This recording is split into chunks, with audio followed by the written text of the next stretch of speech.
So what do you think are the key features that our students need to have to be able to work in the future? And how is higher ed helping that or hindering it? Well, I think there's really two sides to our role in preparing students for the future of work. So one is just what we're teaching them. Do they have the skills? But the other is, do they have the competencies? Because I think the main thing we all presume about the future of work is certainly industries will shift in response to what we've decided we need or don't need. Downtown offices, high-rise office buildings are likely to look really different. Super expensive clusters in high cost of living areas are likely to look very different. I think one of the things we really need to be thinking about as higher ed institutions, and in particularly in business schools, is what we look like after this and how this affects the professional development of new talent. So we've already done a lot of the heavy lifting around preparing students in a timely manner to progress and graduate and enter the workforce. And many of our employers are hiring. In fact, in a lot of the industries, particularly here in the upper Midwest, they never really missed a beat. I mean, there was a quick pause and then they were back up again, needing new talent. But how is that talent being identified for fast tracking? How is that talent being mentored? How is that talent being curated into the culture so that they can develop from new talent into leadership? That always required face-to-face time and observation, tap on the shoulder, connectivity, relationships. And that simply won't exist in the same way, in all likelihood, in the future, since so many of us are going to retain our distanced working lifestyle because of the advantages that it offers. Not everybody, but in order for distance to not become a fundamental disadvantage, I think we really need to be thinking overtly about leadership development, talent development, and helping employers understand that they'll need to be very purposeful about pulling talent up through the ranks, or it won't occur. You know, I love thinking about it that way. As you know, historically, the faculty member has been the subject matter expert. And now the students can learn subject matter anywhere. The faculty member sometimes now is the coach and the mentor and the social worker. And our 2020 accreditation standards are principle-based rather than rules-based. So it allows for a broader role for the faculty member. Do you see resistance in your faculty to taking on these new roles, or do you see them embracing it? Oftentimes, I know as a faculty member, I didn't feel like I was qualified to do a lot of the things other than teach the subject matter for a long period of time. I think we're seeing, we're seeing disruption in the faculty. So if you had sat faculty around a conference room table a year ago and said, hey, what do you think about switching from taking your lifetime of developed and curated expertise and shifting it to a facilitation role, you would have been short. That meeting would have been short. But today, our faculty, even the ones who taught online, I mean, I've been teaching online since 1998. So teaching online isn't new for most of us, but teaching online everything all the time, that's really new. Even for programs that were 100% online. I mean, the pivot, such an overused word, but really dizzying pivot. And so I think a lot of our faculty are like, hey, bring it. What's next? I mean, if we're going to stay in higher ed, if this is our new order, then we better be able to articulate our contribution, and we might need to become students of this cultural shift, or we're going to get left behind.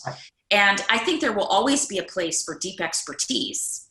I just think it's in the delivery and how it is used. So the expertise is not necessarily standing in front of a classroom saying, listen to me, I know a lot. It's in bites as the expertise is needed, because the expertise, it's not like this changes the fact that we need to have deep understanding. It's just in the delivery that I think we see the shift. I'm going to be fascinated to see how it all turns out, I guess, at the end. But I've been very proud of business faculty across the world who really stepped up pretty quickly. And as you said, many business faculty have been teaching online for a long time. And in a lot of universities, the business school really had to help the other parts of the schools and the other parts of the university really step up. And so it's been an interesting experience just to view it globally. As you know, AACSB is a global convener of business schools all around the world. And I know you have a deep and wide history of being an international traveler yourself. You have lots of connections internationally and globally. How do you think that your global connections are being maintained in this new technology, environment?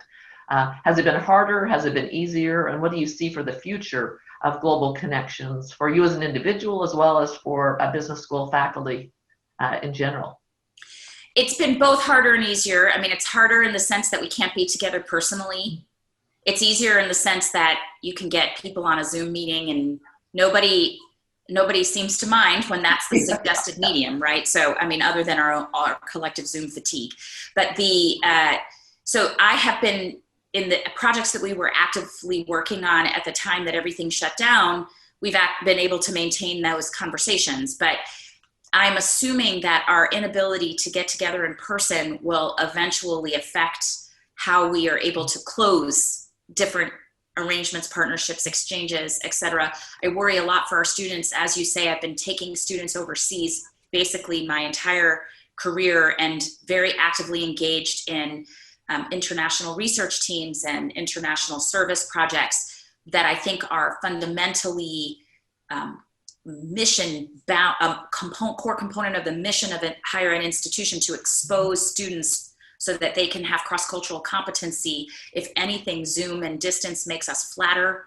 And we should be absolutely certain that our students are capable of having an understanding of cultural difference and being leaders in how those differences create opportunities and advantages, both for the individuals and then for the team and for your creative mindset and your innovation in the company that you work for or your own company in many cases.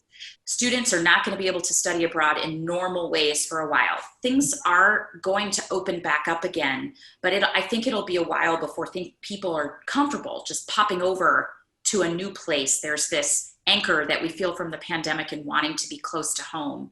Right. But I'm quite sure many of our colleagues listening to this are also feeling real pressure from faculty and students to reopen as much as possible so that they can do their research and keep their student experiences going and keep their collaborations going. So I don't think it's going anywhere, the idea that we need to be partnered in boundaryless ways. And so I encourage people to take advantage of Zoom in the meantime and be prepared to travel again as soon as possible, but probably with slightly different agendas. I think, much like you were referring to earlier, it won't be about saying, here's the history of the country we went to, and look at this political arc, or this is how they do banking here. You can do that anywhere. Right. It's this is what the family structure is, and this is how the political environment has led or discouraged innovation, and this is what the currency exchange has meant for risk, and those kinds of questions seen in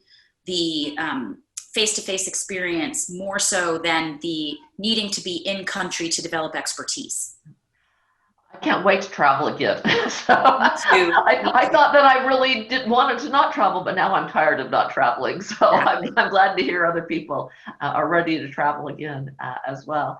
Anything you would like to add at the end? We really appreciated your time and your long association with the AACSB. Well, appreciation for the opportunity to be able to do this, especially with you, and congratulations to you and to all of the listeners. You are in very good hands with Caryn Beck-Dudley as your president. But I think one of the things that's really was so valuable for me in my time in business school leadership and in participating in AACSB board leadership and events is AACSB is obviously the home base for accreditation, but there's so much more to AACSB. It really is an academy, and I learned so very much and developed so many of the relationships that have been the support and guardrails, what I call sometimes when I talk about leadership, my personal board of directors, when I think about who I trust and who I think has had a shared experience from which I've been able to learn, and my own professional development, which has gone better than I could have hoped for. A lot of that came out of AACSB. So embrace it as a partner and think about the lessons and opportunities and people with shared experience and shared interests that it provides. It's been invaluable to me.